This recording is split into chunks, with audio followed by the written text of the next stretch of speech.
Hello दोस्तों, क्या हाल चाल। Welcome to my YouTube channel Kapil Garg classes. मैं आपका दोस्त सीए कपिल गर्ग। आज हम स्टार्ट करने जा रहे हैं सीए इंटर डायरेक्ट टैक्सेस के लिए एक रिवीजन सीरीज, जिस रिवीजन सीरीज के अंदर हम सीए इंटर के डायरेक्ट टैक्सेस के सभी chapter directly from study material revise करेंगे।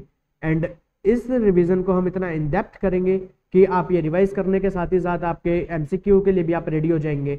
एंड हम इस रिवीजन लेक्चर को आज 27 अगस्त से स्टार्ट कर रहे हैं एंड हमारा टारगेट है कि हम इसे 20 सितंबर 2023 तक कंक्लूड कर दें।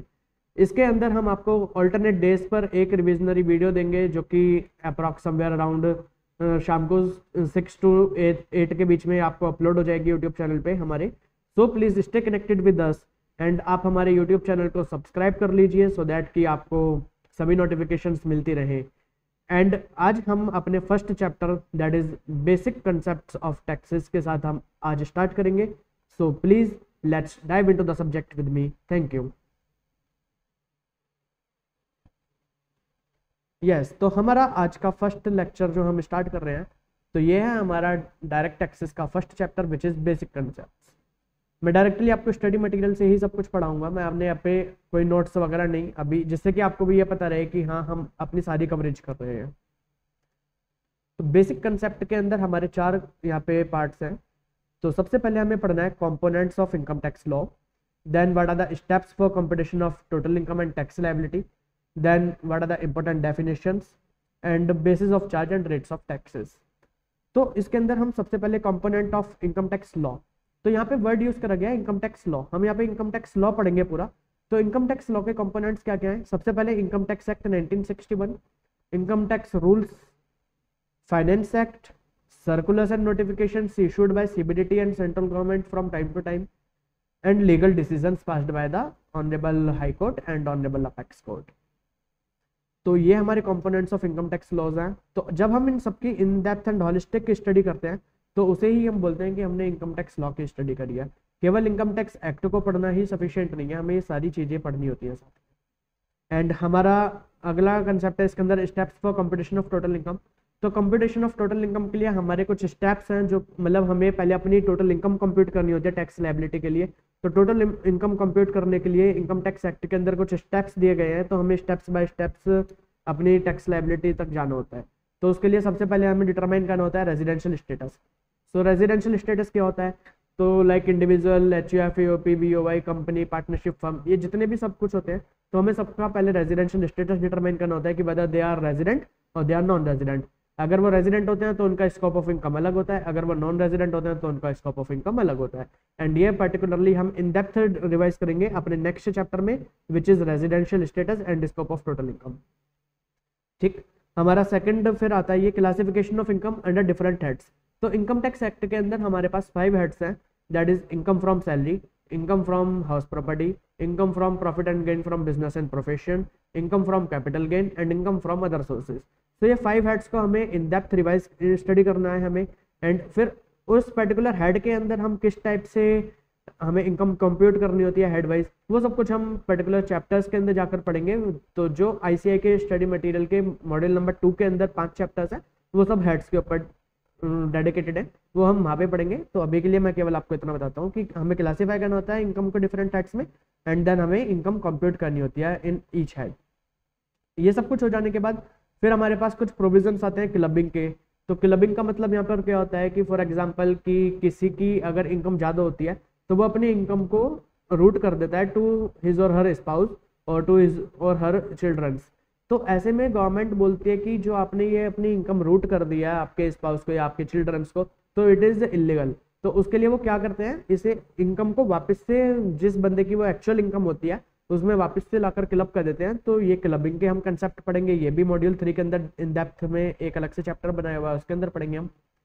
Set of and carry forward, तो जो लेट सपोज हमारे इस साल के अंदर कुछ लॉसेज हो जाते हैं, तो एक हेड के अंदर हमारा लॉस है, दूसरे हेड के अंदर हमारा गेन है, तो हम उन दोनों को आपस में भी इंट्रा हेड इंटर हेड हम सेट ऑफ कर सकते हैं। एंड अगर उसके बाद भी हमारे वो बच जाते हैं तो फिर हम उन्हें कैरी फॉरवर्ड कर सकते हैं एंड उन्हें हम आगे फ्यूचर ईयर्स के अंदर सेट ऑफ कर सकते हैं। तो इसके लिए जो रूल्स एंड रेगुलेशंस बना रखे हैं वो सब कुछ हम इसके पर्टिकुलर चैप्टर में पढ़ेंगे मॉड्यूल 3 के अंदर। ये सब करने के बाद हमारी ग्रॉस टोटल इनकम कंप्यूट हो जाती है। फिर ग्रॉस टोटल इनकम के अंदर से हमें कुछ डिडक्शंस मिलती है, डिडक्शन दी गई है इनकम टैक्स एक्ट के चैप्टर नंबर 6 के अंदर। तो ये डिफरेंट डिफरेंट टाइप्स की डिडक्शंस होती हैं, ये डिडक्शंस भी हम एक डेडिकेटेड चैप्टर के अंदर पढ़ेंगे। उसके बाद हमारा टोटल इनकम आ जाती है, एंड जो ये हमारी टोटल इनकम होती है, इस टोटल इनकम के ऊपर ही हमें रेट ऑफ टैक्स लगाना होता है, एंड जब हम रेट ऑफ टैक्स लगाते हैं तो उससे वहाँ पे हमारी निकल जाती है tax liability. Okay, so I hope यहाँ तक आपको सब समझ आ रहा है। एंड कुछ इंपॉर्टेंट डेफिनेशंस जो कि हमें इस चैप्टर के अंदर पढ़नी है, तो वो है हमारी एसएससी की definition, what do you mean bye assessment year, who is the person, what do you mean bye income, what do you mean by India, what do you mean bye assessment year, and what is the meaning of previous year. तो ये सब कुछ हम इसके chapter के अंदर पढ़ेंगे। And उसके बाद हमारा लास्ट कंसेप्ट आता है चार्ज ऑफ इनकम टैक्स, कि इनकम टैक्स का चार्ज कब क्रिएट होता है, एंड चार्ज जब क्रिएट हो जाता है तो उस पर हमारे रेट्स ऑफ इनकम टैक्सेस क्या होते हैं। रेट्स ऑफ इनकम टैक्सेस के साथ ही हम यहाँ पे आपको एक कंसेप्ट पढ़ेंगे सरचार्ज का, एंड सरचार्ज से रिलेटेड ही हमारा एक कंसेप्ट होता है मार्जिनल रिलीफ। तो ये सब कुछ पढ़ने के बाद हमारा ये फर्स्ट चैप्टर कंप्लीट हो जाएगा। ओके, चलिए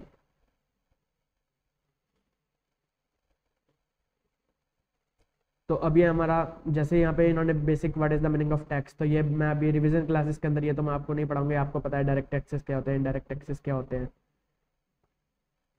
वाया टैक्सेस लेविड, तो टैक्सेस क्यों लेवी करे जाते हैं, गवर्नमेंट टैक्स कलेक्ट करके फिर ये लोगों के हित में लगाती है, मतलब देश के हित में, लाइक एजुकेशन, पॉवर्टी खत्म करने के लिए, इंफ्रास्ट्रक्चर डेवलप करने के लिए एंड ऑल दैट थिंग्स।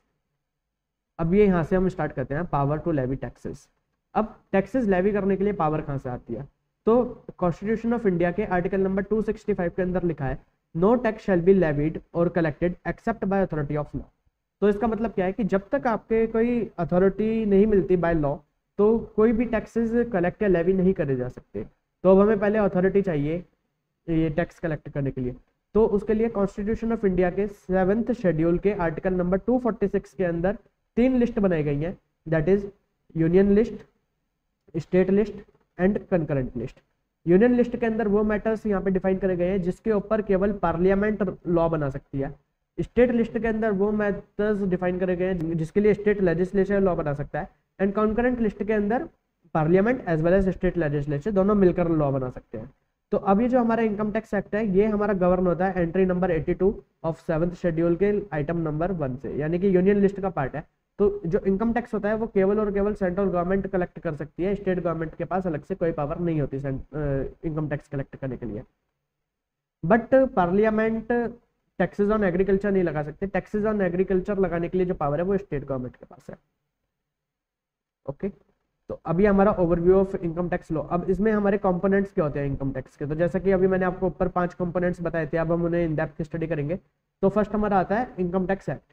अब इनकम टैक्स एक्ट क्या है, इनकम टैक्स एक्ट से ही हमारा पूरा इनकम टैक्स गवर्न होता है, एंड ये पूरे होल ऑफ इंडिया के अंदर लगता है, मतलब कोई भी ऐसे जम्मू एंड कश्मीर वगैरह कहीं भी इसका कोई रिलैक्सेशन नहीं है, होल ऑफ इंडिया पे ये एप्लीकेबल होता है।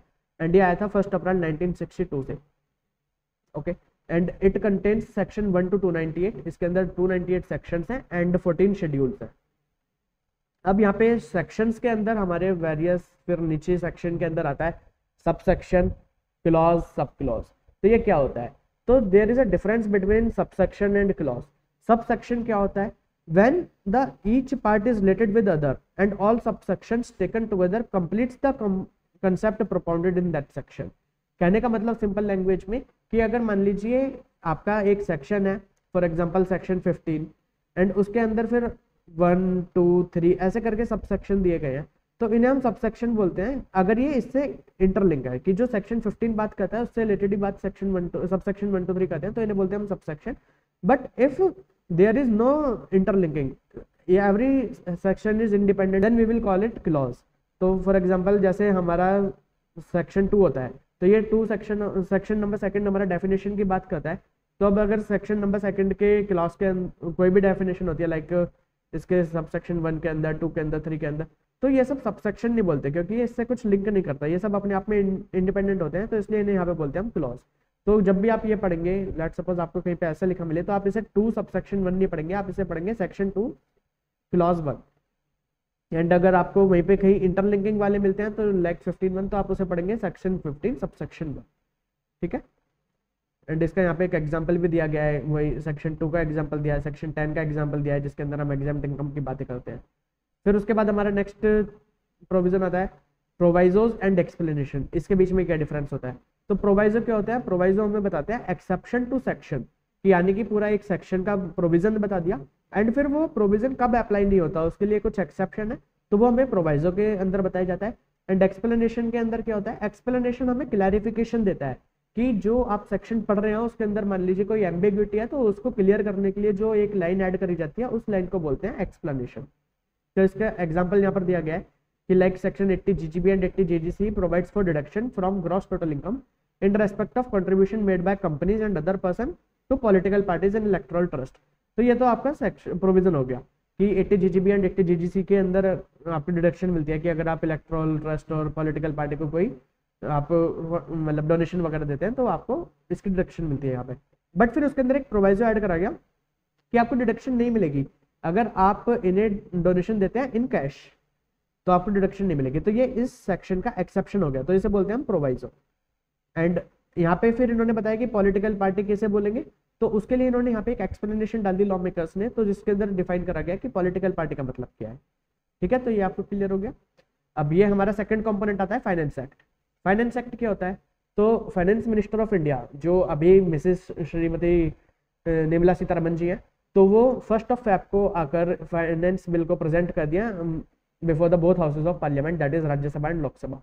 एंड जब ये हमारा फाइनेंस बिल दोनों हाउसेज से पास हो जाता है तब वो जाता है प्रेसिडेंट की असेंट के लिए, एंड जब प्रेसिडेंट ऑफ इंडिया उस पर असेंट दे देते हैं अपनी, तो वो बन जाता है finance act. And finance act के फर्स्ट शेड्यूल के अंदर हमारे 4 पार्ट्स हैं जो हमें बताते हैं टैक्स रेट के बारे में। तो पार्ट नंबर 1 हमें बताता है specify the rates of tax applicable for the current assessment year, कि करंट असेसमेंट ईयर के लिए क्या टैक्स रेट है। Part number 2 specify the rates eight which tax is deductible, यानी कि पार्ट नंबर 2 हमें टीडीएस के बारे में बताता है। Part number 3 gives the rates for calculating income tax for deducting tax from income chargeable under the head salaries. And part number 4 gives the rules for computing net agriculture income. ठीक है, तो ये हमारे 4 पार्ट्स हैं। अब इसके बाद हमारा आता है इनकम टैक्स रूल्स। तो इनकम टैक्स को गवर्न करने के लिए जो एक बॉडी बनाई गई है उसे बोलते हैं central board of direct taxes. तो central board of direct taxes के पास एक पावर है कि अगर कभी भी उन्हें लगता है कि कहीं पे कोई मतलब क्लैरिफिकेशन वगैरह लाना है, तो वो रूल के थ्रू उन्हें क्लैरिफिकेशंस को ला सकते हैं। एंड उस सेट ऑफ रूल्स को हम बोलते हैं इनकम टैक्स रूल्स 1962। ठीक है, एंड रूल्स के अंदर भी सब रूल्स, क्लॉजेज, ये सब कुछ होते हैं जैसे सेक्शन के अंदर होते हैं जो अभी हमने डिस्कस करा। फिर हमारा ये 4th पार्ट आता है सर्कुलर्स एंड नोटिफिकेशन। तो what do you mean by circular? तो सर्कुलर इशू करती है CBDT to deal with certain specific problems and to clarify doubts regarding the scope and meaning of certain provisions of the act. For example कि आपको किसी provision के अंदर कोई आपको डाउट है, तो उस डाउट को क्लियर करने के लिए जो सीबीडीटी एक अपना पेपर इशू करती है, तो उस डॉक्यूमेंट को हम बोलते हैं सर्कुलर। अब सर्कुलर के अंदर आपको इंपॉर्टेंट बात ध्यान रखने वाली क्या है कि सीबीडीटी सर्कुलर इशू करती है for the guidance of assessee as well as for the guidance of department, but circulars are binding on the department and not on the assessee. अगर कोई सर्कुलर एसएससी के अगेंस्ट है तो उस पे ऐसा जरूरी नहीं है कि वो एसएससी को बाइंड है। एसएससी उसे चैलेंज कर सकता है by the way of writ petition before the honourable high court, and SSC के ऊपर वो बाइंड नहीं होता। वेयर एज जो नोटिफिकेशंस होते हैं, तो नोटिफिकेशन इशू करती है central government, and sometimes CBDT is also empowered to issue the notification for the purpose of the act by issue of notification which are binding on the. अब जो यहाँ पे नोटिफिकेशन इशू करती है CBDT, तो CBDT notification issue करती है to make और amend the rules of the act. तो फॉर एग्जांपल जैसे कि एक्ट के अंदर डिफाइन करा गया है कि इनकम टैक्स की रिटर्न फाइल करने के लिए हमारी लास्ट डेट होती है इंडिविजुअल्स एंड एचएफ वगैरह के लिए 31 जुलाई, but due to some circumstances, due to some unavoidable circumstances assessee अपनी रिटर्न उस टाइम तक फाइल नहीं कर पा रहे। तो सीबीडीटी को जब लगता है कि हाँ जेन्युइन हार्डशिप है एसएससीज को, तो सीबीडीटी एक नोटिफिकेशन इशू करके वो बता सकते हैं कि अब ये जो इसके अंदर डेट मेंशन थी 31 जुलाई, वो डेट हमने एक्सटेंड कर दिया टू 31 अगस्त और एनी फर्दर डेट जो भी उन्हें रेलिवेंट लगती है। तो बट वो जो नोटिफिकेशन होती है वो assessee as well as department दोनों के ऊपर बाइंडिंग होती है, उसे एसएससी कोई चैलेंज नहीं कर सकता। केस लॉस का मतलब क्या होता है? ये हमारा 5th कंपोनेंट है। तो केस लॉ होते हैं, case law refer to decision given by the courts. Courts यानी कि जैसे कि हमारे पास अगर हम इनकम टैक्स के अंदर बात करते हैं तो सीआईटी अपील भी होते हैं, आईटीएटी होता है इसके बाद, एंड इसके बाद हमारा ऑनरेबल हाई कोर्ट एंड अपना अपेक्स कोर्ट होता है सुप्रीम कोर्ट। तो जो भी ये मतलब डिसीजन यहाँ पे देते हैं, क्योंकि ऐसा जरूरी नहीं है कि जिस टाइम पे लॉ बन रहा था तो लॉ मेकर्स उसी टाइम पे सारे जो भी मतलब बाद में वाद विवाद खड़े हों वो सब कुछ पहले से ही जान सकते थे एंड उसका तो ऐसा नहीं होता। तो जब भी कोई प्रॉब्लम हमें लॉ के अंदर आती है तो फिर एसएससी को या डिपार्टमेंट को तो वो जाते हैं ये हमारे अपीलेट अथॉरिटीज के पास एंड वो फिर फैक्ट पैटर्न को देखते हुए अपना केस डिसाइड करके मतलब हमें बताते हैं कि ये किसके फेवर में है एंड इसकी इंटरप्रिटेशन लॉ की किस टाइप से होनी चाहिए। तो हमें केस लॉ भी इक्विवेलेंट हमारे लिए इंपॉर्टेंट है, बट केस लॉज हमें इस लेवल पर नहीं पढ़नी है, फाइनल लेवल पे पढ़ने हैं। अब ये लेवी ऑफ इनकम टैक्स, तो वही जो इनकम टैक्स लेवी करने के लिए हमें टोटल इनकम कैलकुलेट करनी होती है एंड टोटल इनकम कैलकुलेट करने के लिए हमें वो सारे स्टेप्स फॉलो करने होते हैं जो मैंने आपको भी बताए थे। तो सबसे पहले हमें डिटर्मिनेशन ऑफ रेजिडेंशियल स्टेटस करना होता है, मतलब पहले हमें रेजिडेंशियल स्टेटस डिटरमाइन करना होता है, फिर हमें क्लासीफाई करना होता है among the various heads of the income, फिर हमें पर्टिकुलर हेड की इनकम कंप्यूट करनी होती है, उसके बाद क्लबिंग के प्रोविजन से अप्लाई होते हैं, फिर सेट ऑफ के प्रोविजन से अप्लाई होते हैं। ये सब करने के बाद हमारा ग्रॉस टोटल इनकम आ जाता है। फिर ग्रॉस टोटल इनकम के अंदर से हम डिडक्शंस लेस करते हैं जो चैप्टर 6 के अंदर दी गई हैं, तो ये भी हम अलग से पढ़ेंगे पूरा। फिर ये इसके बाद हमारी आती है टोटल इनकम। टोटल इनकम के ऊपर हम अपना टैक्स रेट अप्लाई करते हैं तो हमारी टैक्स लायबिलिटी आती है, बट ये टैक्स लायबिलिटी ऐसी डायरेक्ट नहीं आ जाती कि जो आ गया है हमें पे करना है, उसके ऊपर फिर हमें एक सरचार्ज पे करना होता है और हमें कहीं की रिबेट भी मिलता है under section 87A in the case of individual resident individual कि अगर उनकी इनकम 5 लाख से नीचे होती है तो उन्हें रिबेट मिलता है अंडर सेक्शन 87A। तो वो सब भी हम अभी इसी चैप्टर में आगे पढ़ेंगे। फिर उसके ऊपर हमारा हेल्थ एंड एजुकेशन सेस लगता है एंड फिर हम उसमें से देखते हैं कि हमने ड्यूरिंग द ईयर कुछ एडवांस टैक्स पे करा हो या किसी ने हमारा TDS TCS कुछ डिडक्ट या कलेक्ट करा हो, तो वो सब कुछ हम इसका देने के बाद फिर हमारा निकल के जो आता है फाइनल पोजीशन वो होता है हमारा टैक्स पेबल और टैक्स रिफंडेबल। तो इतना हमें टैक्स पे या रिफंड करना होता है। तो ये पे या रिफंडेबल के लिए हमें क्या करना होता है, हमें अपनी रिटर्न ऑफ इनकम फाइल करनी होती है। तो यहाँ तक के प्रोविजन हमारे कंप्लीट। अब इसके बाद हमारी आती है कुछ इंपॉर्टेंट डेफिनेशन जो इस चैप्टर के अंदर मतलब यूज करी गई है। तो अगर कोई डेफिनेशन इनकम टैक्स एक्ट के अंदर डिफाइन है तो उसका मतलब वही है जो डिफाइंड है, जो जनरली सेक्शन नंबर 2 डेफिनेशंस को गवर्न करता है। तो हम सेक्शन नंबर 2 के अंदर जाके देख लेंगे, अगर कोई टर्म डिफाइन है तो हम वही मीनिंग लेंगे। बट अगर कोई टर्म डिफाइन नहीं है इनकम टैक्स एक्ट के अंदर तो उसके लिए हम या तो जनरल क्लॉज एक्ट के डेफिनेशन पे रिलाई करेंगे एंड अगर जनरल क्लॉज एक्ट के अंदर भी नहीं है तो फिर हम उसका डिक्शनरी मीनिंग को ही कंसिडर करेंगे। ओके, अब ये यहाँ पे फर्स्ट डेफिनेशन है एसएससी की। तो एसएससी क्या होता है? SSC means a person by home any tax और एनी अदर सम और money is payable under the act. कि अगर एसएससी का मतलब कोई भी पर्सन जिसे कोई टैक्स या कोई भी मनी पे करना है इस एक्ट के अंदर तो वो एसएससी है। बट एसएससी इंक्लूड्स, यहाँ पे इन्होंने 4 और इंक्लूड करे हैं, every person in respect of whom any proceeding under this act has been taken for the assessment. कि अगर मान लीजिए आपकी कोई भी असेसमेंट स्टार्ट हो जाती है, आपकी कोई एओ बैठ जाता है कि भाई हमें असेसमेंट करनी है आपकी, तो हम उसे एसएससी बोलते हैं। इन रेस्पेक्ट ऑफ हिज इनकम, अगर वो असेसमेंट करनी है कि उस पर्टिकुलर बंदे, फॉर एग्जांपल यहाँ पे ए है एंड ए की ही असेसमेंट करना है तो वो एसएससी है। लेट सपोज यहाँ पे ए है बट उस असेसमेंट कर रहे हैं बी की, बी एक माइनर है तो बी की असेसमेंट के लिए लायबल है ए, तो यहाँ पे भी ए एसएससी बनता है। एंड अगर मान लीजिए ए का कोई लॉस है तो उसका लॉस सस्टेन कर रहे हैं तो उसके लिए भी ए को ही हम एसएससी बोलते हैं। एंड अगर कोई रिफंड ड्यू बनता है तो भी ए एसएससी होता है। तो ये एसएससी के लिए 4 चीजें इसके अंदर इंक्लूड हो जाती है। Every person who is deemed to be an assessee under the provision of this act वो भी एसएससी कहलाता है। And every person who is deemed to be an assessee in default in this act तो वो भी assessee कहलाता है। इसके बाद असेसमेंट क्या होता है? तो असेसमेंट के अंदर जैसे कि आपने पहले अपनी रिटर्न ऑफ इनकम फाइल करी, तो रिटर्न ऑफ इनकम फाइल करने के बाद असेसिंग ऑफिसर को देखते हैं कि उन्हें अगर आपको लगता है कि आपने अपनी इनकम ठीक तरीके से दिखाई है तो वेल एंड गुड, नथिंग, फिर कुछ नहीं कहते वो उसके बाद। बट अगर उन्हें लगता है कि आपने अपनी इनकम कुछ छिपा लिया है या आपने अपने कुछ एक्सपेंडिचर एग्जीग्रेट करके बढ़ा दिए हैं या कुछ भी आपने बोगस एक्सपेंडिचर डाल दिए हैं तो वो आपकी इनकम डिटरमाइन करने बैठ सकते हैं एंड उसी प्रोसीजर को हम असेसमेंट बोलते हैं। ठीक है, इसके बाद हमारी पर्सन की डेफिनेशन आती है। ये सबसे इंपॉर्टेंट डेफिनेशन है हमारी इनकम टैक्स एक्ट के अंदर। तो पर्सन का मतलब क्या होता है? पर्सन के अंदर पर्सन इंक्लूड्स इंडिविजुअल, इंडिविजुअल के अंदर मेल फीमेल सब आते हैं, इंक्लूड्स अ माइनर और a person of unsound mind, तो ये भी इंडिविजुअल के अंदर आते हैं। उसके बाद हमारा एचयूएफ आता है। एचयूएफ यानी कि हिंदू अनडिवाइडेड फैमिली। तो हिंदू अनडिवाइडेड फैमिली के अंदर ये एक इंपॉर्टेंट पॉइंट है, the Hindu co-partnership include those person who acquire an interest in joint family property by birth. Earlier only male descendants were considered as co-partners. With effect from 6th of September 2005, daughters have also been accorded co-partnership status. तो इसका कहने का मतलब क्या है कि पहले क्या होता था कि जो केवल मेल मेंबर्स होते थे, कि एक सन का जन्म हुआ तो हम केवल उसे बोलते थे कि ये सन को पार्टनर है HUF का। बट विद इफेक्ट फ्रॉम 6 सितंबर 2005 अब डॉटर्स भी इक्विवेलेंट को पार्टनर बन सकती हैं HUF के अंदर। बट यहाँ पे आपको ध्यान रखना है कि वो केवल जो मतलब डॉटर क्यों बाय बर्थ को पार्टनर से मिलती है यहाँ पे। तो जैसे डॉटर का जन्म हुआ हिंदू अनडिवाइडेड फैमिली में तो वो को पार्टनर बन जाएगी।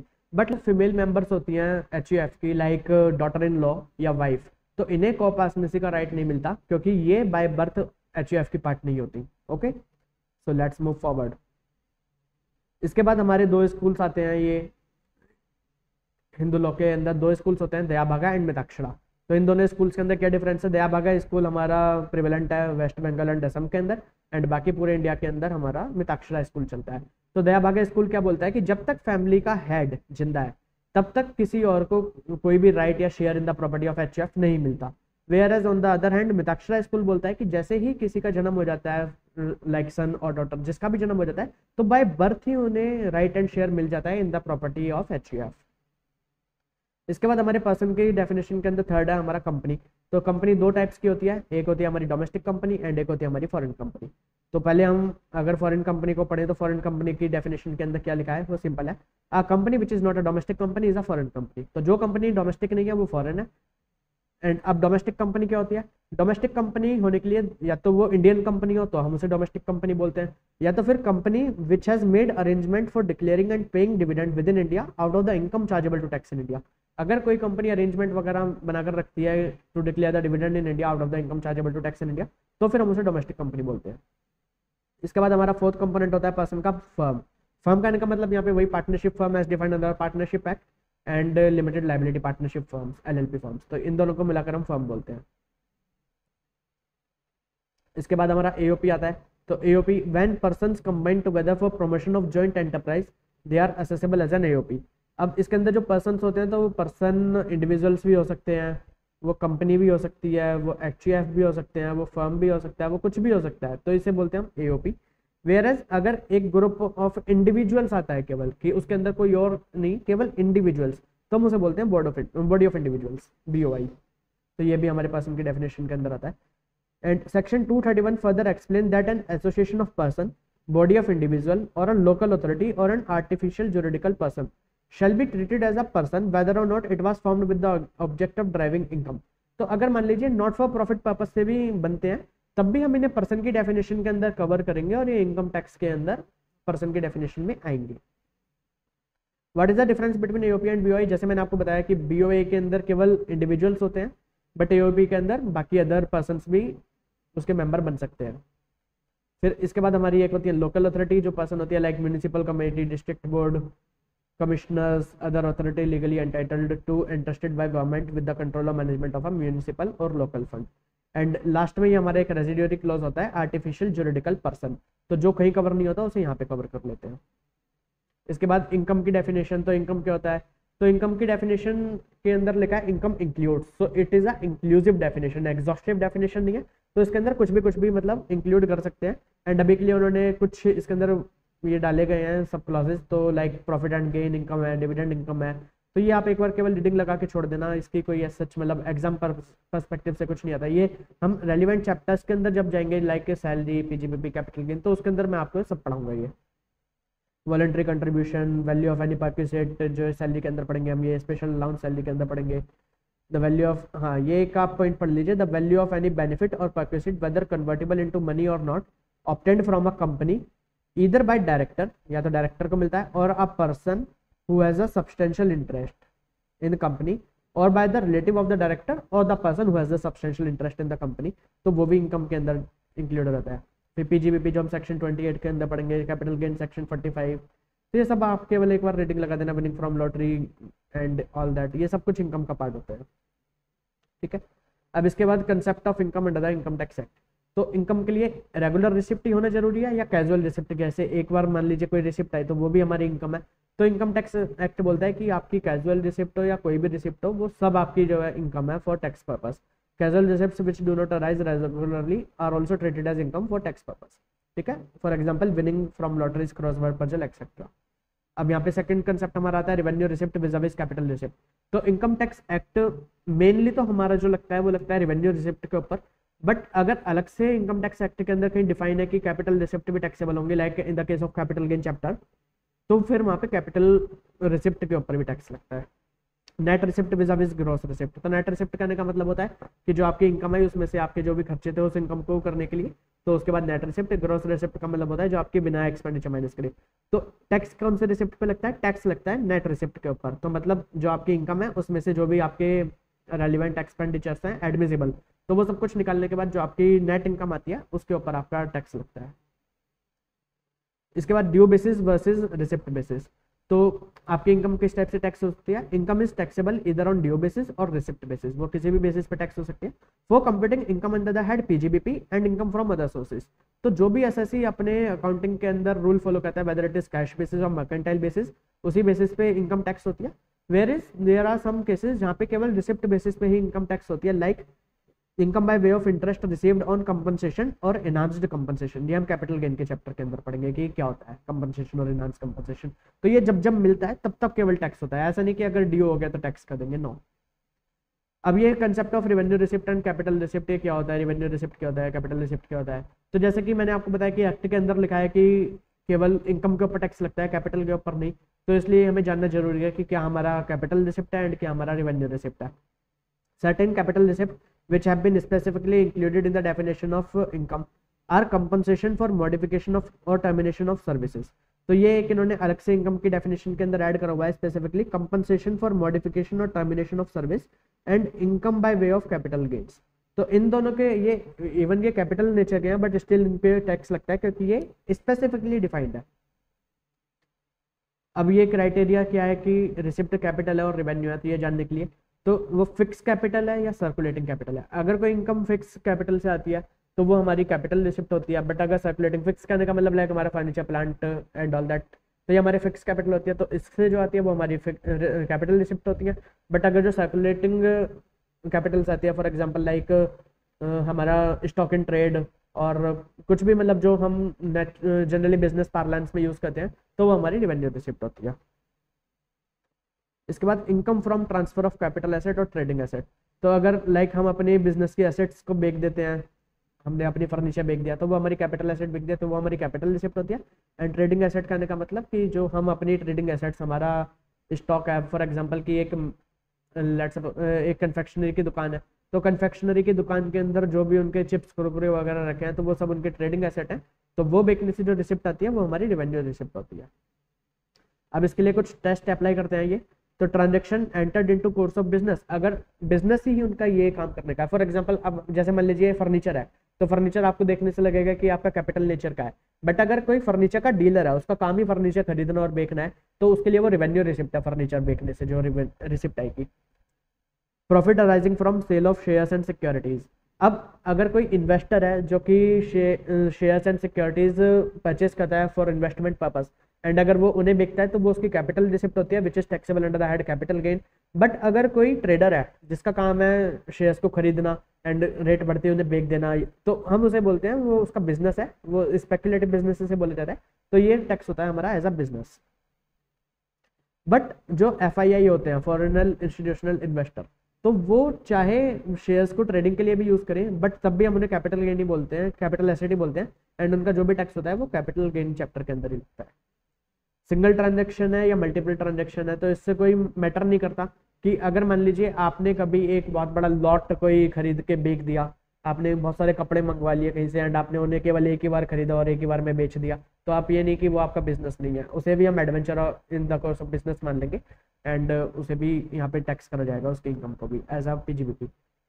फिर लिक्विडेटेड डैमेजेस, कि अब लिक्विडेटेड डैमेजेस कहने का मतलब क्या है कि आपकी एक मशीनरी आपको आनी थी, but due to some circumstances वो आपको आने में लेट हो गई, तो अब जो मशीन आपकी लेट आई, आपने अपने प्रीमाइस में लेट इंस्टॉल करी, तो उसके बीच में जो आपका प्रॉफिट का लॉस हुआ, तो आप अपने जो डीलर है जिसने आपको मशीन बेची थी, तो आप उससे बोलोगे कि भाई मेरे को ये डैमेजेस के लिए हमें इसका मतलब क्लेम दो, तो वो जो क्लेम मिलता है उसे वो कैपिटल रिसिप्ट होती है, तो उसे बोलते हैं liquidated damages. Hence it is a capital receipt in the hands of the SSC. Compensation on termination of agency और सर्विस कॉन्ट्रैक्ट, तो अब क्या होता है कि मान लीजिए मेरे पास एक एजेंसी है एंड मैं अपनी एजेंसी को टर्मिनेट कर देता हूँ, तो उसके लिए जो मुझे कंपनसेशन मिलता है, मेरे पे एक ही एजेंसी है, वो मेरा ओनली सोर्स ऑफ इनकम है, तो वो तो मेरा कैपिटल नेचर की रिसिप्ट है। बट मेरे पे बहुत सारी एजेंसी है और मेरा काम ही ये है कि मैं एजेंसी खरीदता हूँ, एजेंसी बेच देता हूँ, एजेंसी खरीदता हूँ, एजेंसी बेच देता हूँ, तो वो मेरे लिए यहाँ पे रेवेन्यू रिसिप्ट है, वो कैपिटल रिसिप्ट नहीं है। तो यहाँ पे हम पढ़ लेंगे, where and SSC receives compensation on termination of agency business being the only source of income, the receipt is of capital nature but taxable under section 28(2)(c)। ये स्पेसिफिकली इन्होंने यहाँ पे बताया गया है, तो इसलिए टैक्सेबल हो जाता है। However where the SSC has a number of agency and one of them is terminated and compensation is received, therefore the receipt would be of revenue nature। ये तो उसका बिजनेस ही है कि एजेंसी खरीदना एंड एजेंसी बेचना, तो ये revenue nature का होता है, ये हमारा टैक्सेबल होता है अंडर दैट पीजीपीटी। जो हमारे गिफ्ट होते हैं ये जनरली कैपिटल नेचर के होते हैं, बट यहाँ पे इन पे टैक्स लगता है इनकम टैक्स एक्ट के अंदर अंडर सेक्शन 56(2)(10)। ठीक, अब what do mean by India, तो इंडिया के अंदर क्या क्या आता है, तो इंडिया के अंदर आता है हमारी टेरिटरी ऑफ इंडिया, जो भी मतलब कॉन्स्टिट्यूशन के अंदर बताया गया है कि हमारा इंडिया के क्या क्या पार्ट है, वो सब कुछ इंडिया है। Territorial water of the India which is 12 nautical miles, जो इंडिया है, इंडिया के 12 नॉटिकल माइल तक का जो वाटर है, तो वो भी इंडिया के अंदर ही आता है। कॉन्टिनेंटल शेल्स, ये भी इंडिया के ही पार्ट होते हैं। Exclusive economic zone of India, ये भी इंडिया का पार्ट माना जाता है। And any other specific maritime zone as defined under the act. कौन से एक्ट के अंदर डिफाइंड है ये? Territorial water, continental shelf, exclusive economic zone and marital zones act 1976। तो जो इसके अंदर डिफाइन है, तो वो सब कुछ भी हमारे इंडिया का पार्ट ही आता है। अब there are two terms, first is previous year and other one is assessment year. तो ये क्या है, तो पहले हम असेसमेंट ईयर पढ़ लेते हैं। तो असेसमेंट ईयर सेक्शन 2 क्लॉज 9 के अंदर डिफाइन करा गया है, this means a period of 12 month commencing on 1 April every year. तो period of 12 month commencing from 1 April every year, तो हम उसे असेसमेंट ईयर बोलते हैं। प्रीवियस ईयर के अंदर हम इनकम अर्न करते हैं एंड असेसमेंट ईयर के अंदर हम उस इनकम को असेस करते हैं, उसे हम अपनी रिटर्न वगैरह बनाते हैं एंड उस पर टैक्स पे करते हैं। तो हमारा प्रीवियस ईयर क्या होता है कि year just before the commencement of assessment year is previous year. ये डेफिनेशन यहाँ पे दी गई है। It means the financial year immediately preceding the assessment year, कि जैसे कि आपका 1 अप्रैल 2023 को असेसमेंट ईयर चालू हुआ, तो उससे पहले जो था वो आपका प्रीवियस ईयर है। तो प्रीवियस ईयर में आपने इनकम अर्न करी एंड असेसमेंट ईयर में आपने उस पर टैक्स दिया। अब यहाँ पे क्या है कि फॉर एग्जांपल मान लीजिए आपने अपना बिजनेस चालू करा इन द मिड ईयर, आपका जो अब फाइनेंशियल ईयर इस हिसाब से बनता है, वो बनता है आपका 1 अप्रैल 2022 से 31 मार्च 2023, एंड आपका असेसमेंट ईयर बनता है 1 अप्रैल 2023 से 31 मार्च 24। ठीक है, बट अब मान लीजिए आपने अपना बिजनेस चालू करा 1 अक्टूबर 2022 को, तो आपका उस बिजनेस के लिए फाइनेंशियल ईयर क्या होगा? 1 अक्टूबर 22 से टू 31 मार्च 23। तो ये आपका फाइनेंशियल ईयर होगा। बट असेसमेंट ईयर वही 12 मंथ का पीरियड होगा, विच इज 1 अप्रैल 23 से 31 मार्च 24। तो financial year can be of less than 12 month, but assessment year will be of 12 month only। okay, चलिए अभी यहाँ पे कुछ अनडिस्क्लोज्ड सोर्सेज ऑफ इनकम की बात करी गई है। तो क्या होता है कि यहाँ पे इनकम हम जब अनडिस्क्लोज कर लेते हैं, तो उसके लिए यहाँ पे इन्होंने 5 सेक्शन बनाया है बेसिकली, तो उसके अंदर हम जानते हैं। तो पहला हमारा सेक्शन है cash credit, which is governed by section 78। तो कैश क्रेडिट क्या होता है कि अगर एसएससी के बुक्स ऑफ अकाउंट्स के अंदर या बैंक के अंदर कोई भी sum found credited in the books of accounts of the assessee and assessee उसका कोई एक्सप्लेनेशन या तो नहीं देता, या तो जो एसएससी एक्सप्लेनेशन देता है वो असेसिंग ऑफिसर के सेटिस्फेक्शन के लिए नहीं होता कि नहीं ये एक्सप्लेनेशन ठीक नहीं है, तो वो उसे एसएससी की इनकम डीम कर लेते हैं। However where the sum so credited consist of loan और बोरिंग और any such amount by whatever name called, अगर ये लोन या बोरिंग का हम बोल देते हैं कि लेट्स सपोज एसएससी बोल देता है कि मैंने तो भाई लोन लिया था, ए बोलता है कि मैंने लोन लिया था बी से, तो अब ये हम एक्सप्लेनेशन तब तक नहीं मानेंगे कि ये ठीक एक्सप्लेनेशन है जब तक बी ये ना बता दे कि उसने ये लोन देने के लिए उसके पास पैसा कहाँ से आया, यानी कि इसे हम बोलते हैं सोर्स ऑफ सोर्स। तो it is important to justify source of source also, कि आपके ए के बुक के अंदर कुछ मान लीजिए 10 लाख रुपए क्रेडिट हो रहे थे। अब असेसिंग ऑफिसर ने पूछा कि भाई ये रुपए कहाँ से आए, तो वो बोलता है कि मेरे को बी से मैंने लोन लिया है। तो अब ये यहाँ पे एक्सप्लेनेशन सेटिस्फाई नहीं है। अब वो बोलेंगे कि पहले बी से पूछवाओ कि भाई उसने पैसे कहाँ से आए। अगर वो बता देता है कि हाँ ये मेरी इनकम है, तब हम बोलेंगे कि ठीक है ये मतलब एक्सप्लेनेशन ठीक था एंड ये इसकी इनकम नहीं बनाएंगे।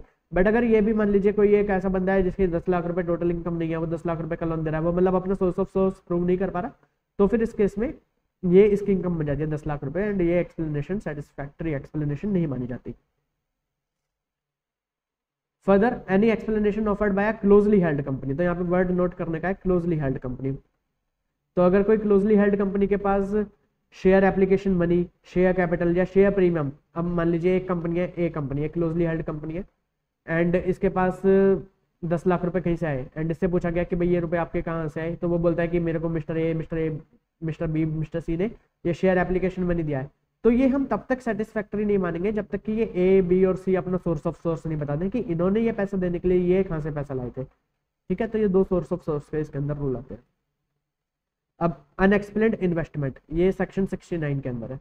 तो अनएक्सप्लेन्ड इन्वेस्टमेंट क्या होता है कि where in the financial year immediately preceding the assessment year assessee has made investment which are not recorded in the books of accounts, कि आपने कोई इन्वेस्टमेंट करी, आपने कोई जमीन खरीदी बट वो आपकी बुक्स ऑफ अकाउंट्स के अंदर रिकॉर्डेड नहीं है, एंड वो असेसिंग ऑफिसर को पता चल जाता है, तो वो आपकी अनडिस्क्लोज्ड इन्वेस्टमेंट होती है, एंड उसे भी हम यहाँ पे आपकी इनकम मान लेंगे फॉर द फाइनेंशियल ईयर।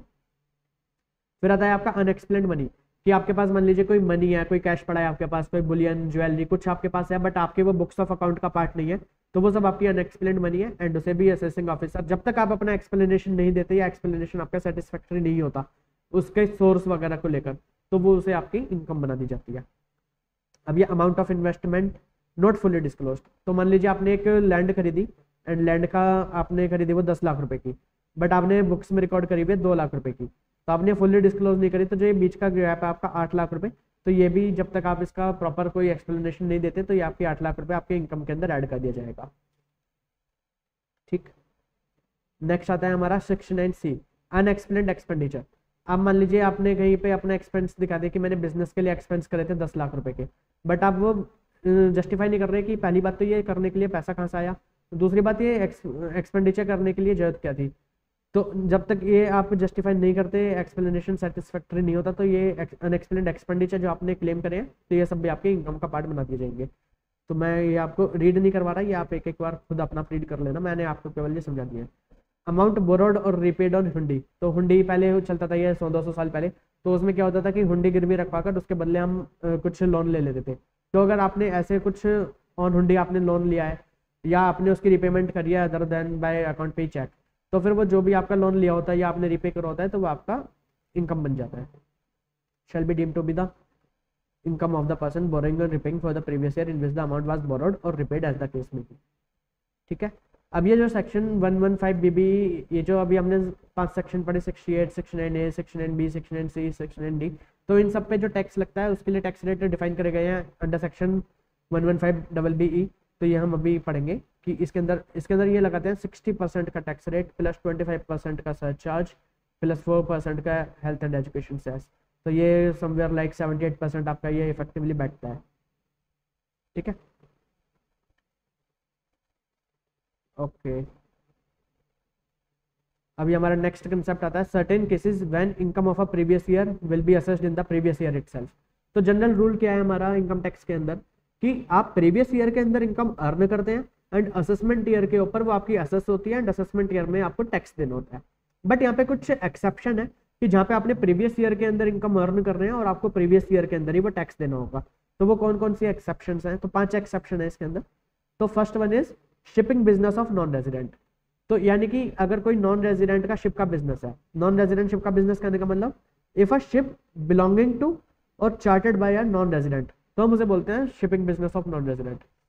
तो वो अपने पैसेंजर्स या कुछ गुड्स वगैरह लेकर जा रहा है, तो उसे इंडिया के पोर्ट से तब तक नहीं छोड़ा जाएगा जब तक या तो वो टैक्स पे कर दे या तो फिर वो एक अरेंजमेंट क्रिएट करके जाए कि हाँ जी मैं जा रहा हूँ बट यहाँ पे आपको मेरे ब्याह पे कोई टैक्स पे कर देगा। Tax has been paid or satisfactorily arrangement has been made for payment there of.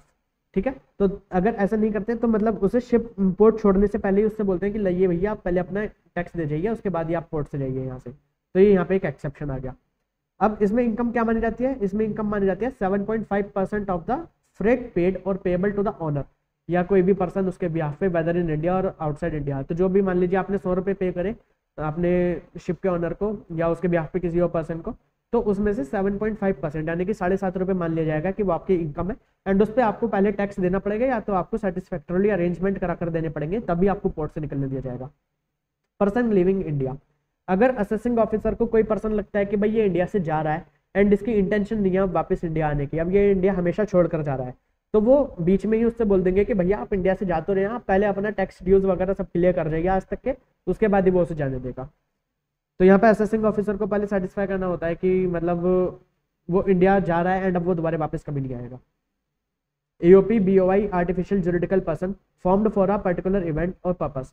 अगर कोई एओपी बीओआई या कोई भी एजेपी आर्टिफिशियल जुरिडिकल पर्सन एक स्पेसिफिक इवेंट के लिए बनते हैं, तो जैसे ही वो इवेंट खत्म हो जाता है तो हम उससे बोलते हैं कि लाइए आप अपना टैक्स दे दीजिए। फॉर एग्जांपल कि बहुत सारे लोग मिलकर आ गए कि चलिए भाई दिवाली आ रही है, दिवाली पे हम पटाखे बेचते हैं, तो उन्होंने दिवाली पे पटाखे बेचने के लिए उन्होंने अपना धंधा चालू करा, तो उन्होंने अपनी एक बीओआई बना ली एंड अब वो दिवाली का सीजन चला गया, पटाखे वगैरह उनके बिक गए, तो उसके बाद अब असेसिंग ऑफिसर उनसे बोलेगा कि अब आपका जो इवेंट था वो खत्म हो गया, अब आप पहले ये पटाखों का टैक्स दीजिए जो भी आपने इनकम कमाई है, उसके बाद ही आपको हम यहाँ से जाने देंगे। Personal likely to transfer property to avoid tax. इसका मतलब क्या होता है कि मान लीजिए असेसिंग ऑफिसर को लगता है कि कोई पर्सन जिसके ऊपर टैक्स की लायबिलिटी बनेगी बट वो ड्यूरिंग द ईयर अपनी कुछ प्रॉपर्टी ट्रांसफर कर देगा to avoid payment of tax. For example मान लीजिए कोई पर्सन है मिस्टर ए, अब उसके ऊपर टैक्स की लायबिलिटी बनेगी बट उसे पता है कि भाई टैक्स की लायबिलिटी बनेगी और वो उससे बचने के लिए अपना घर वर सब वो बेच देता है पहले दूसरे लोगों को, तो उसमें असेसिंग ऑफिसर बोलेगा कि रुक जाइए आप पहले ये सारे घर वगैरह अपने बेचने से पहले आप पहले हमारा टैक्स ड्यू क्लियर कर दीजिए, तो जो हम आपका असेसमेंट ईयर छोड़िए हम प्रीवियस ईयर में आपसे टैक्स कलेक्ट कर लेंगे। तो ये एक एक्सेप्शन थी। एंड हमारी लास्ट एक्सेप्शन है डिसकंटिन्यूड बिजनेस, कि अगर मान लीजिए ड्यूरिंग द ईयर आप अपना बिजनेस ही बंद कर देते हैं तो असेसिंग ऑफिसर आपसे बोल सकता है कि आप पहले अपना टैक्स वगैरह सब पे कर जाइए, उसके बाद आपका बिजनेस हम क्लोज मानेंगे। कि मान लीजिए आपने अपना बिजनेस क्लोज कर दिया और उसके बाद आप पकड़ में नहीं आए तो फिर वो कहाँ से टैक्स की वसूली करेगा आपसे, तो इसलिए। अब इसके बाद हमारा ये आता है main charge of income tax. अब इनकम टैक्स किस टाइप से लगता है, तो उसके लिए पहले हम रेट ऑफ टैक्स पढ़ते हैं। तो रेट ऑफ टैक्स हमारे कहाँ डिफाइन होते हैं, रेट ऑफ टैक्स हमारे डिफाइन होते हैं फाइनेंस एक्ट के अंदर। अब रेट ऑफ टैक्स, अब यहाँ पे पहले स्लैब रेट्स पढ़ते हैं हम।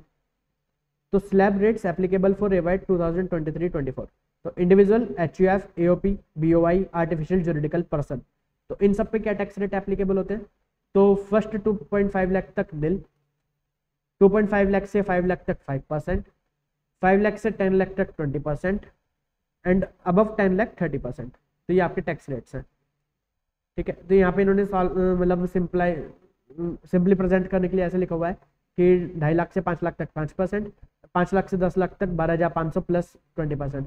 अब ये जो 2.5 लाख से 5 लाख ये यहाँ पे 2.5 लाख होता है, तो इसका 5% 12,500 रुपये होता है, सॉरी 12,500 रुपये होता है, इसलिए यहाँ पे इन्होंने ऐसे लिखा हुआ है। तो वो आप चाहे ऐसे कर लीजिए चाहे आप वैसे कर लीजिए, 0 to 2.5 nil, 2.5 to 5, 2.5 to 5 5%, 5 to 10 20% and above 10 30%। And इसके अंदर अब ये एक प्रोविजन है कि अगर कोई सीनियर सिटीजन है, बीइंग अ रेजिडेंट इंडिविजुअल, ये यहाँ पे पॉइंट आप ध्यान रखना, बीइंग अ रेजिडेंट इंडिविजुअल, केवल रेजिडेंट, अगर कोई नॉन रेजिडेंट है तो उसके लिए ये रिलैक्सेशन नहीं है। अगर कोई रेजिडेंट इंडिविजुअल है और वो 60 ईयर्स और मोर का है, 60 year but less than 80 years, तो उसके लिए जो बेसिक एग्जेम्पशन लिमिट होती है जो 2.5 लाख है, इसे यहाँ पे बढ़ा के कर देते हैं 3 लाख। बट अगर कोई resident individual is of age of more than 80 years, तो उसके लिए यहाँ पे ये बेसिक एग्जेम्पशन लिमिट हो जाती है 5 लाख। तो उसके बेसिस पे फिर आपके टैक्स रेट्स चेंज हो जाते हैं फॉर दैट पर्टिकुलर पर्सन। तो अगर कोई सीनियर सिटीजन है तो 60 ईयर टू 80 ईयर्स वालों को हम बोलते हैं senior citizen and 80 years and above वालों को हम बोलते हैं वेरी सीनियर सिटीजन। तो सीनियर सिटीजन के लिए टैक्स रेट क्या होते हैं, income up to 3 lakh nil, 3 lakh to 5 lakh 5%, 5 lakh to 10 lakh 20% and above 10 lakh 30%। And अगर आपके वेरी सीनियर सिटीजन है जो कि 80 ईयर्स और मोर के होते हैं, तो उनके लिए फर्स्ट 5 लाख पे nil, 5 lakh to 10 lakh 20% and above 10 lakh 30%। अब इसमें सीबीडीटी एक क्लैरिफिकेशन थी कि हम 60 ईयर और 80 ईयर्स किस टाइप से देखेंगे। अब मान लीजिए कोई अंकल या कोई भी पर्सन अगर 1 अप्रैल को वो 60 ईयर की एज अटेंड करता है, तो अब वो 1 अप्रैल 2023 को अटेंड करता है अगर 60 ईयर्स, तो हम उसके लिए क्या बोलेंगे कि वो 60 ईयर्स के कब हुए, इन द फाइनेंशियल ईयर 2023-24 और इन द फाइनेंशियल ईयर 22-23।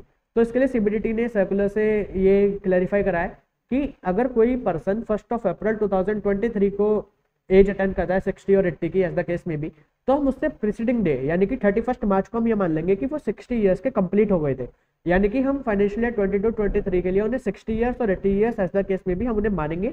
एंड उनके जो असेसमेंट है 2023-24 पे जो टैक्स रेट्स लगेंगे वो उसके रेस्पेक्ट में लगेंगे कि उनकी जो बेसिक मैक्सिमम एग्जेम्पशन लिमिट होगी तो वो या तो 3 लाख या तो 5 लाख जो भी उनकी एज है उसके हिसाब से मिलेगी। तो यहाँ पे क्लैरिफाई करा गया है सीबीडीटी के द्वारा। अब इसके बाद ये यहाँ पे कुछ स्पेशल टैक्स रेट हैं सेक्शन 115 बीएसई के कि उसमें फिर इंडिविजुअल को ये स्लैब ये वाले फॉलो ना करके वो दूसरे ये स्लैब्स फॉलो कर सकता है कि up to 2.5 lakh nil, 2.5 to 5 5%, 5 to 7.5 10%, 10 to 12.5 15%, 7.5 to 10 15%, 10 to 12.5 20%, 12.5 to 15 25% and above 15 lakh 30%। तो ये वाले अगर रेट्स आपको अपने ऊपर अप्लाई करवाना है तो आपके लिए उसको एक सेक्शन 115 BAC है, तो वो आपको ऑप्ट करना पड़ता है। एंड उसके बाद ये आपको टैक्स रेट पे आप अपना टैक्स लायबिलिटी पे कर सकते हैं, बट इसके लिए आपको कुछ अपनी एग्जाम्पशन डिडक्शन आपको फोरगो करनी पड़ती है। एंड ये सब डिटेल डिस्कशन हम करेंगे आपके साथ इस पर्टिकुलर चैप्टर के अंदर इन द मॉड्यूल 3। ठीक है, अब ये इलस्ट्रेशंस हैं, इलस्ट्रेशंस आप एक बार खुद करके ट्राई करिए पहले। अगर आपको किसी इलस्ट्रेशन के अंदर कोई प्रॉब्लम आती है तो आप वो मेरे को कमेंट सेक्शन के अंदर कमेंट करके बता देना, वो मैं आपको सॉल्व करवा दूंगा डेफिनेटली। तो ये अभी हमने टैक्स रेट्स पढ़े थे for individual HUF, AOP, BOI and artificial juridical person. अब जो फर्म LLP होती है उसके लिए टैक्स रेट होता है 30%, लोकल अथॉरिटी होती है उसके लिए टैक्स रेट होता है 30% ऑन द एंटायर इनकम, उनके लिए कोई स्लैब वगैरह नहीं है। जो हमारी कोऑपरेटिव सोसाइटीज होती है तो कोऑपरेटिव सोसाइटीज के लिए अगर उनकी इनकम है अप टू 10,000 तो उनका टैक्स रेट होता है 10%। अगर उनकी इनकम एक्सीड करती है 10,000 से बट अप टू 20,000 तो टैक्स रेट होता है 20%, बट अगर उनकी इनकम एक्सीड कर जाती है 20,000 से तो टैक्स रेट होता है 30%। ठीक है, एंड ये जो हमने अभी 115 BAC पढ़ा था सेम इसी पैटर्न पे कोऑपरेटिव सोसाइटीज के लिए भी एक सेक्शन है 115 BAD, तो उस सेक्शन के अंदर आप 25.168% से टैक्स पे करिए एंड उसके बाद आपको ये सब स्लैब्स वगैरह आपको फॉलो नहीं करने पड़ते। अभी हमारा अगला आता है पर्सन में कंपनी। तो कंपनी के लिए हमारे टैक्स रेट्स क्या होते हैं? तो कंपनी के लिए ये अगर डोमेस्टिक कंपनी है एंड उसकी टोटल टर्नओवर और gross receipt in the previous year 2021 is less than और इक्वल टू 400 करोड़। ये आप याद रखना, in the previous year 2021 check करना है हमें कि अगर वो लेस देन और इक्वल टू 400 करोड़ है तो उसकी टैक्स लायबिलिटी होती है, उसके टैक्स का रेट होता है 25% of the total income and in any other case tax rate होता है 30% of the total income. And यहाँ पे दो सेक्शन है 115 BAA एंड 115 BAB। तो अगर कोई डोमेस्टिक मैन्युफैक्चरिंग कंपनी होती है जो कि सेटअप करती है इस पर्टिकुलर पीरियड के अंदर ऑन और after 1 October 2019 and commence business on और बिफोर 31 मार्च 2024, तो उसके लिए टैक्स रेट होता है 15% का। एंड अगर कोई और कंपनी होती है in case of domestic company exercising option under section 15 BAA तो वो 22%, वही जैसे कोऑपरेटिव सोसाइटी के लिए है तो सेम उसी पैटर्न पे 22% का टैक्स रेट इन्हें देना पड़ता है। बट इन्हें भी अपने को डिडक्शन एक्सेप्शंस इन्हें अपनी फॉरगो करनी पड़ती है एंड ये सारे चैप्टर्स आपके लेवल पे नहीं है, इंटरमीडिएट लेवल पे, ये हम फाइनल में डिस्कस करते हैं। इन the case of company other than domestic company, यानी कि कौन सी कंपनी? Foreign company. तो फॉरेन कंपनी के लिए टैक्स रेट क्या है आपका? 40%। यहाँ पे इन्होंने एक 50% लिखा हुआ है कि royalty and fee for technical services के लिए 50% लगता था पहले, तो वो एक सर्टेन पीरियड के लिए लगता था। अगर आपने ये central government made by the company and with the government contract between 1 अप्रैल 1961 से 1976 in the case of royalties and between 1964 to 1976 in the case of FTS, तो ये अभी आपके लिए रेलिवेंट है, आपको ये ध्यान रखने की जरूरत नहीं है। अभी आपके लिए केवल टैक्स रेट है 40% इन the case of foreign company. And अभी है तो हमने अभी पढ़े स्लैब रेट्स। अब स्लैब्स के बाद ये यहाँ पे हमारे आते हैं कुछ रेट्स जो कि मतलब स्पेसिफाई करे गए हैं फाइनेंस एक्ट के अंदर नहीं, जो हमें स्पेसिफाई करे गए हैं इनकम टैक्स एक्ट के अंदर। स्लैब स्पेसिफाई होते हैं फाइनेंस एक्ट के अंदर। तो यहाँ पे हमारा सबसे पहला सेक्शन 112। सेक्शन 112 हमें क्या बताता है? Long term capital gain other than LTCG taxable as per section 112A।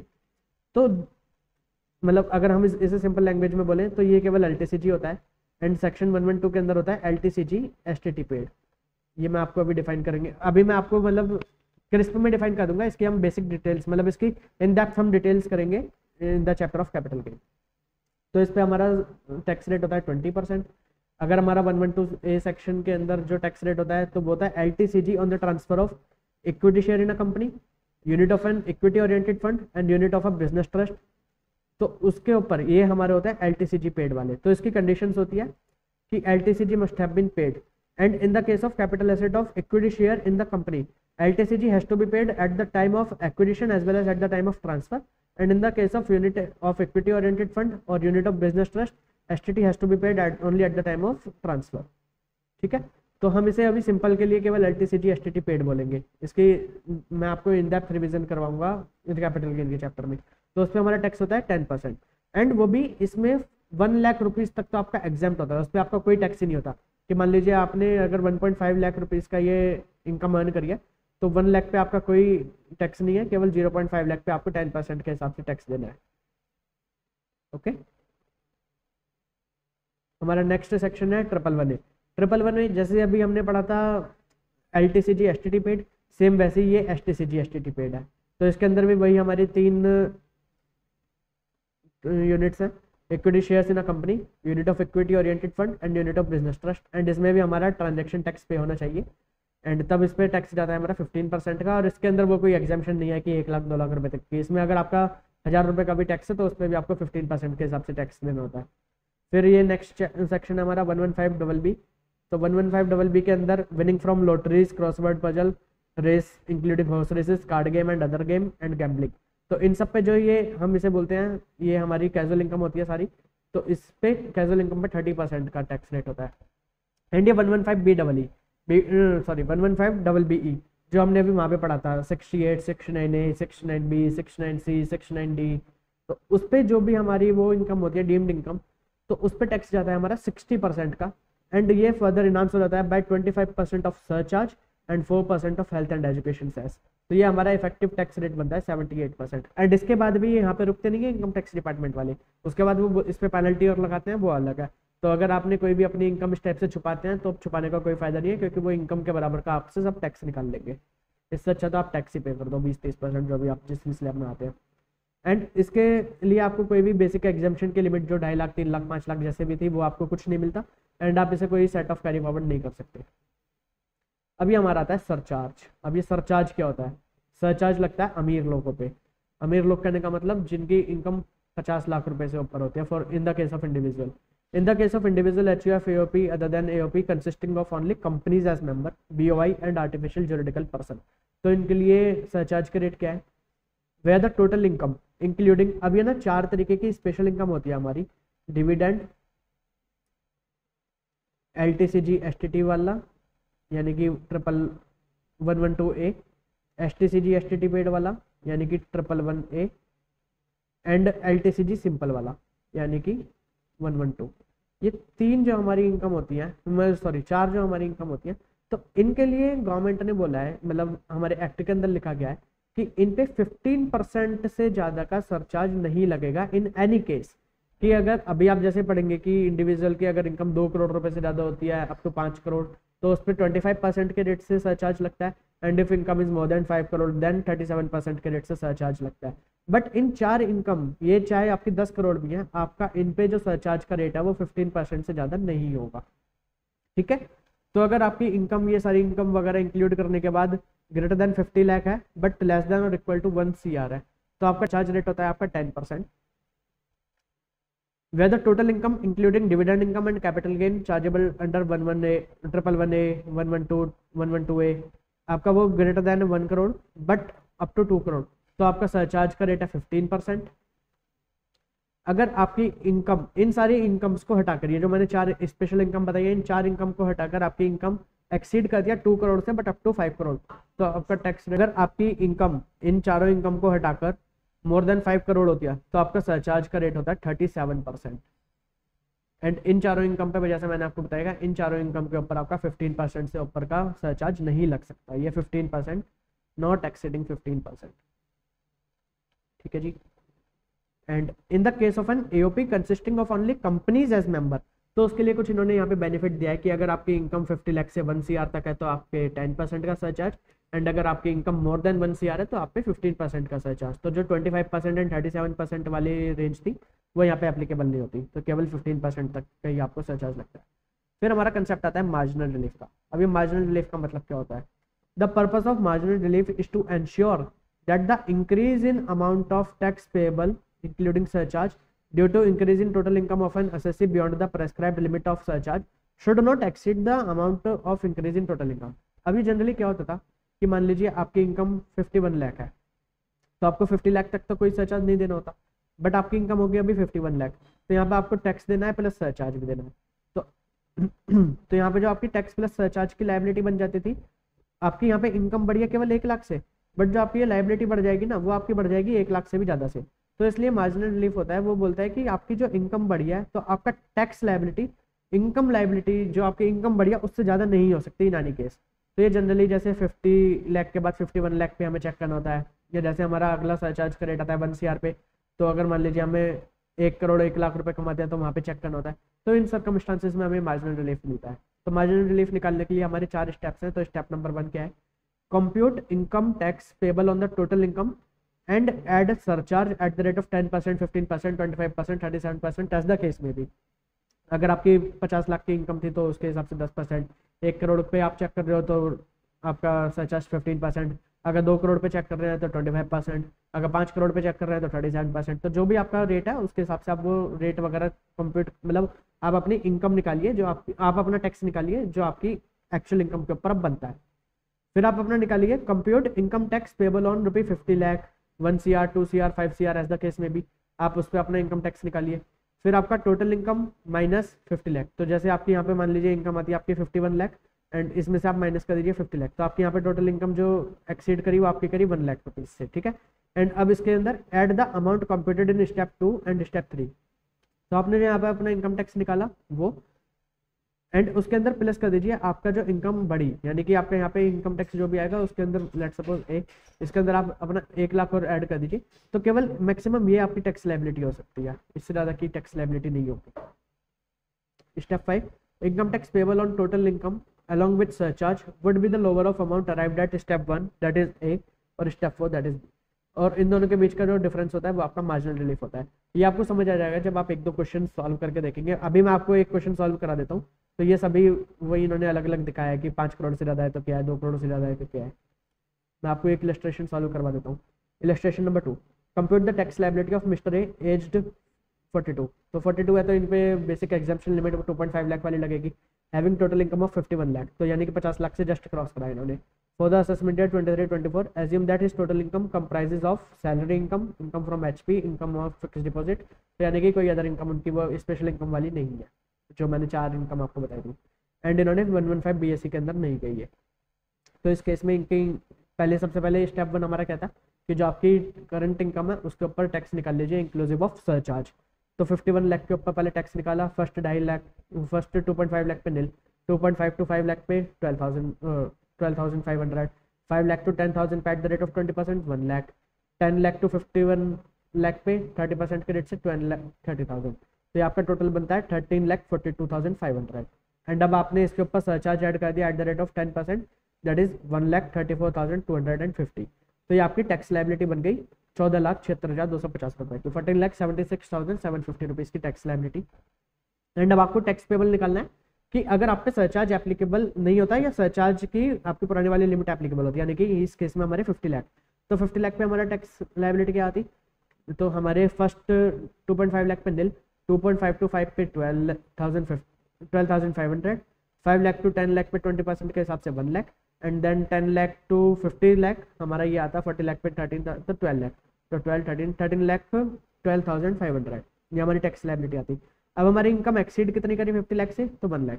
तो अब यहाँ पे हमारी मैक्सिमम टैक्स लायबिलिटी कितनी हो सकती है, 13,12,500 प्लस 1 लाख, यानी कि 14,12,500। एंड अभी हमारी टैक्स लायबिलिटी कितनी बन गई है, 14,76,500। ठीक है, तो अब ये जो हमारा इसके बीच का गैप है तो ये होता है हमारा मार्जिनल रिलीफ। तो अब हमारी ये मैक्सिमम टैक्स लायबिलिटी हो सकती है 14,12,500 एंड इसके ऊपर हम हेल्थ एंड एजुकेशन सेस लगाएंगे एंड ये हम अपनी टैक्स लायबिलिटी पे कर देंगे और ये हमारा मार्जिनल रिलीफ आ गया 64,250।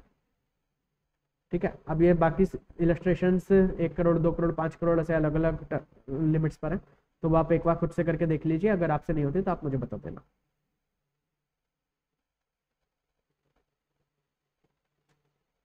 इसके बाद ये हमारा नेक्स्ट आता है concept firms, LLP and local authority, इनके लिए सरचार्ज का रेट क्या होता है। तो अगर इनकी इनकम एक्सीड करती है 1 CR से तो इनके ऊपर 12% के रेट से सरचार्ज लगता है। ठीक है, और मार्जिनल रिलीफ नहीं मिलता है। कोऑपरेटिव सोसाइटीज, ये नीचे एक चार्ट बना रखा है तो मैं आपको उस चार्ट से पढ़ाता हूँ।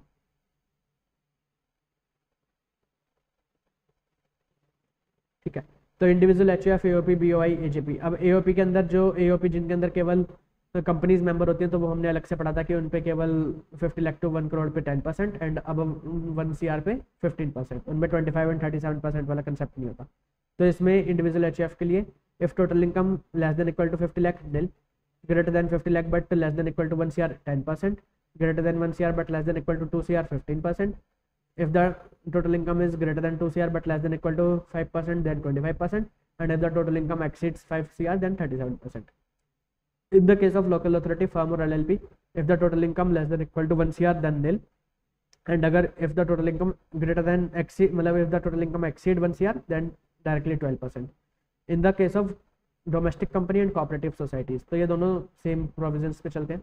तो domestic company and cooperative society के केस में if the total income less than 1 CR तो निल, अगर greater than 1 CR but up to 10 CR then 7%, and if greater than 10 CR then 12%।